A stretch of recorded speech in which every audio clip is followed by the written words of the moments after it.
Wala naman daw nakikitang potensyal na aberya ang Department of Agriculture sa delivery ng benteng bigas sa kabila ng pagsirit ng presyo ng petrolyo. Ayon sa DA, nailatag naman daw ng maigi ang logistics para sa supply ng murang bigas. May sapat din daw na pondo ang programa para masalo ang dagdag na gastusin sa petrolyo. Aminado ang ahensya na naapektuhan ang time frame para sa programa, pero tiniyak nilang tuloy-tuloy pa rin ang operasyon ng programa.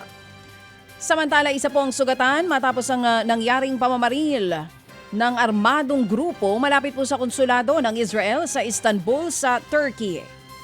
Ayon po sa report, 2 pulis ang naitalang sugatan sa insidente matapos nga pong rumesponde sa pinangyarihang krimen.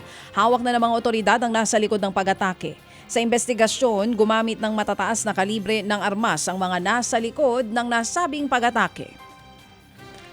Samantala mga kapatid, naglunsad ang Department of Trade and Industry ng pautang para sa maliliit na negosyo sa gitna ng sigalot sa Middle East.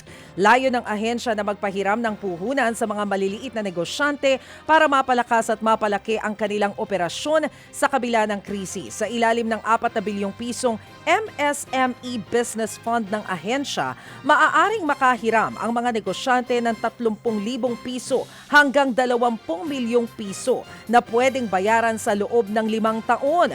Kung hindi lalagpas sa 5 milyong piso ang uutangin, hindi na raw kailangan ng collateral at may grace period na hanggang 1 taon sa principal at interest payment.